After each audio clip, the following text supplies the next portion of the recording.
हमारे पथ भिन्न हो सकते हैं पर पड़ाव एक है। भक्ति की पद्धति भिन्न है, परमात्मा एक है। आज एक साधारण मनुष्य ने उस पर सवाल उठाया, ईश्वर को कोर्ट बुलवाया।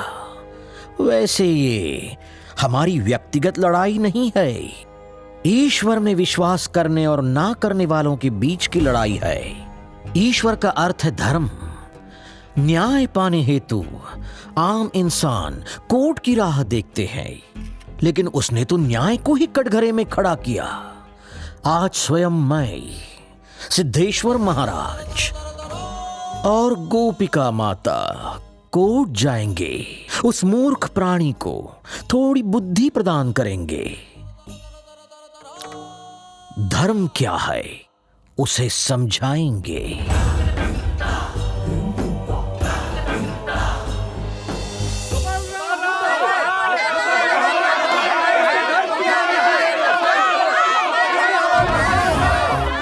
विश्व के इतिहास में पहली बार एक आम आदमी ने भगवान पर केस किया है। क्या ये संभव है? हाँ, भारत दुनिया का सबसे बड़ा लोकतंत्र है। अदालत में भगवान और इंसान में कोई छोटा बड़ा नहीं। अगर भगवान ने गलती की है तो उन्हें भी कोर्ट आना पड़ेगा। इतना बड़ा पाप करने से पहले एक बार सोच ले।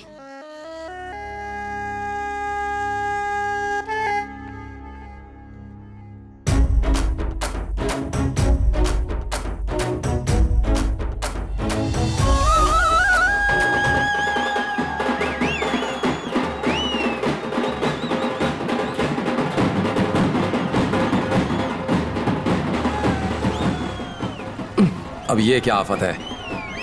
जय श्री राम। ये अच्छा संकेत है गुरुजी। इन्हीं से केस लड़ने के लिए अभी हम कोर्ट जा रहे हैं। अच्छा संकेत है। जय श्री राम, जय श्री राम। मुझे नहीं, चल भाग, चल गाड़ी चला। आज केस का पहला दिन है। ये केस एक्सेप्ट होगा भी या नहीं, ये जानने के लिए सारा देश उत्सुक है। यहाँ भगवान के बहुत सारे भक्त गोपाल राव के खिलाफ नारेबाजी कर रहे हैं। बड़े बड़े स्वामी कोर्ट आ रहे हैं।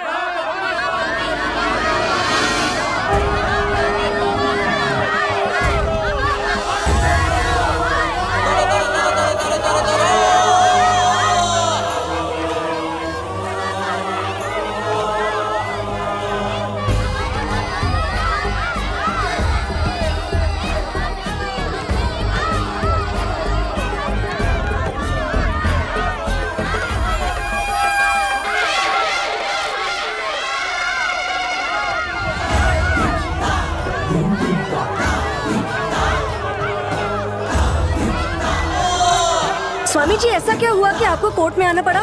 स्वामी जी,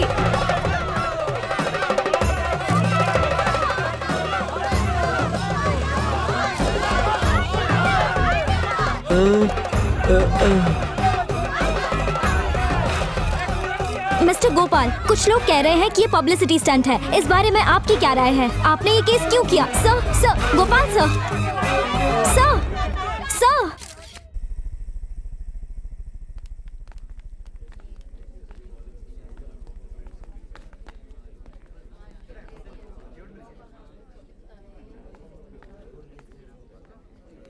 आदाब। तुम यहाँ क्या कर रही हो? अब्बा जान ने मुझे भेजा है, आप वहाँ बैठ जाइए। देखो, जज ने कुछ पूछा तो ढोकला चोर। अब वो रोलेक्स कैसी है? सही टाइम दिखा रही है? गुस्सा नहीं, वहां जाके बैठो। 10 लाख की घड़ी, चोर कहीं का। मेरे मोक्ष कुंड यज्ञ में विघ्न डालने वाला यही है वो पापी। मेरे श्राप की वजह से आज कोर्ट के चक्कर काट रहा है। यही वो दुष्ट है। Silence.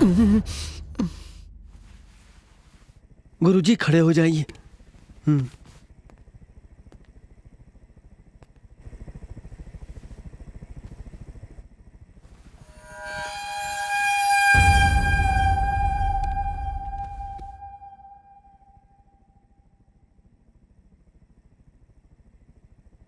Haridas Gopal Rao. Present sir.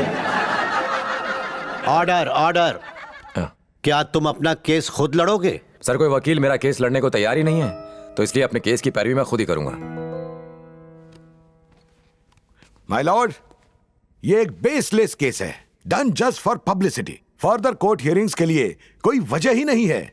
So I suggest under order 7, rule number 11, of the code of the civil procedure इस केस को स्ट्रेट अवे डिसमिस किया जा सकता है for out of clause action. Thank you.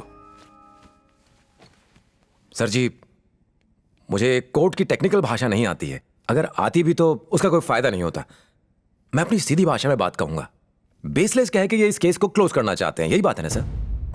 ऐसे वकीलों के लिए हर केस एक सूटकेस जैसा है, पर मेरे लिए ये मेरे दुख और आंसुओं की अभिव्यक्ति है। प्लीज मुझे मेरे दुख बताने दीजिए। जज साहब, एक भूकंप में मेरी दुकान ढह गई। 1 करोड़ का इंश्योरेंस करवा रखा था।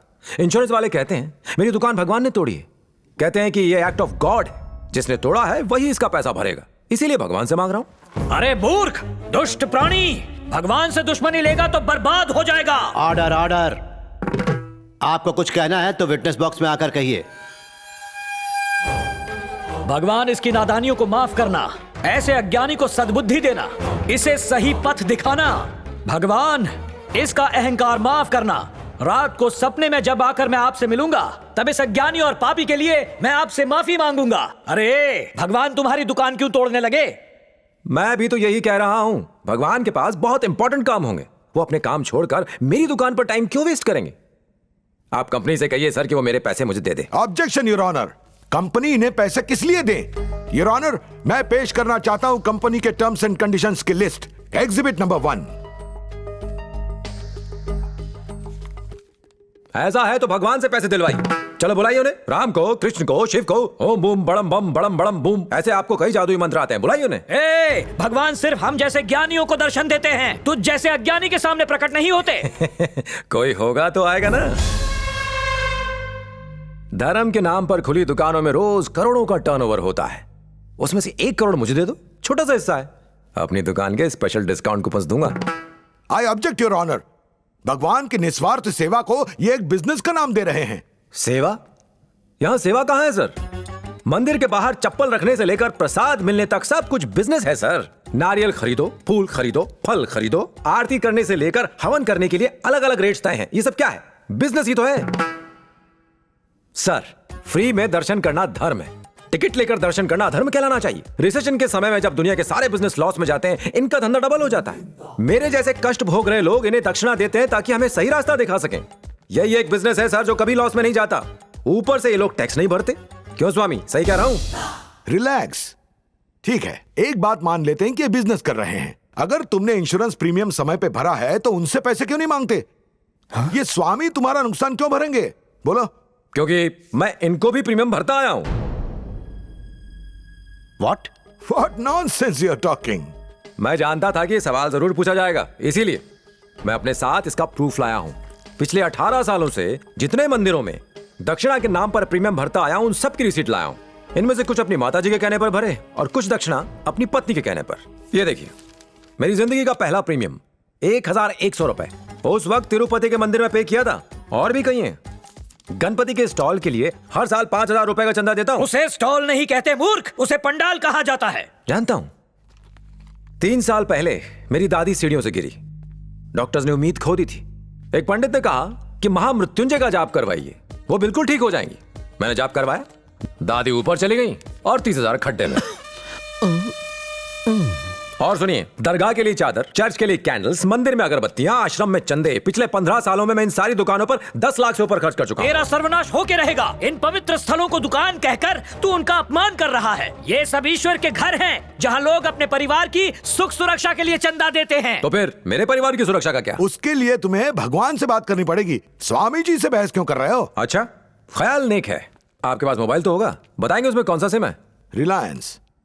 मान लीजिए आपका सिम काम नहीं कर रहा है, तो आप कस्टमर केयर पर कॉल करेंगे या फिर सीधा अंबानी को फोन लगाएंगे? क्या मुकेश भाई मारो सिम चाल से नहीं। Order order. तुम्हारा मतलब ये स्वामी भगवान के ऑफिसर से? नहीं, ये किस एंगल से ऑफिसर्स हैं? नहीं, ये तो इनकी चेहरे को देख के तो लगता है कि ये सेल्समैन है, भगवान के कलेक्शन एजेंट। न्यायाधिपति जी, ये मूर्ख, अधर्मी और नास्तिक है। इस अधम को तनिक भी आभास नहीं है ये क्या कह रहा है। हम संत हैं, हम तो इसे क्षमा कर देंगे, परंतु इतने घोर पाप के लिए ईश्वर क्षमा नहीं करेंगे। अगर अपने मन में भगवान के लिए क्रूरता रखेंगे तो जिंदगी भर चैन से नहीं जी पाएंगे। क्या तेवर है बाप? मेरे लिए चिंता हो रही है या फिर जज के सामने मुझे धमकी दी जा रही है? हमें तुम्हारी चिंता हो रही है। ऐसा है तो मेरा पैसा देकर के मैटर क्लोज कीजिए। This is enough my Lord. Evidence के नाम पर इनके पास डोनेशंस के कुछ रिसीट्स हैं। भगवान और इनके बीच लीगल एग्रीमेंट नहीं हुआ है। गोपाल राव के तर्क मेरे ख्याल से बिल्कुल स्टूपिड लगते हैं। इतनी छोटी सी बात के लिए भगवान पे केस लगाने का कोई मतलब नहीं बनता। नानी बात है, ये कोई छोटी सी बात नहीं है सर। मेरी वो दुकान मेरे लिए अन्नदाता थी, माँ जैसी थी। छोटा था तो पापा को खोया, पर कभी रोया नहीं, बस थोड़ा सा डरा हुआ था। लेकिन जब अपनी दुकान खोई तो बहुत रोया, पर डरा नहीं, क्योंकि मुझे आप पर यकीन था। यह मंदिर के पुजारी ढेर सारा चंदा लेते हैं और वादा करते हैं कि हम सुरक्षित रहेंगे, और बीमा कंपनी कहती है कि टाइम पर प्रीमियम भरेंगे तो लॉस होने पर हमारी मदद करेंगे। जीवन भर इन्हें दान दिया, प्रीमियम भी भरा, लेकिन आज दोनों ने अपने हाथ खड़े कर दिए। मेरा परिवार तो सड़क पर आ जाएगा सर। मेरे बेटे का ना बचपन रहेगा और ना ही कोई फ्यूचर बन पाएगा सर। जीने का कोई सहारा नहीं है। आपसे एक रिक्वेस्ट है सर, मुझे अपने इस केस को इस कोर्ट के सामने रखने का एक मौका दीजिए सर।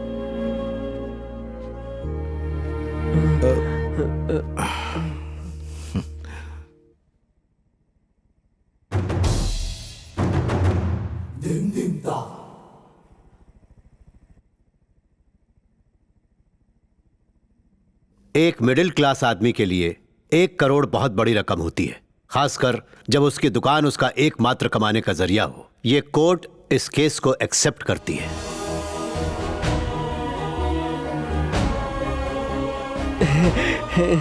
पिटिशनर को कंपनसेशन कहां से मिलेगा? इंश्योरेंस कंपनी से, भगवान के खास भक्तों से, या फिर किसी और से?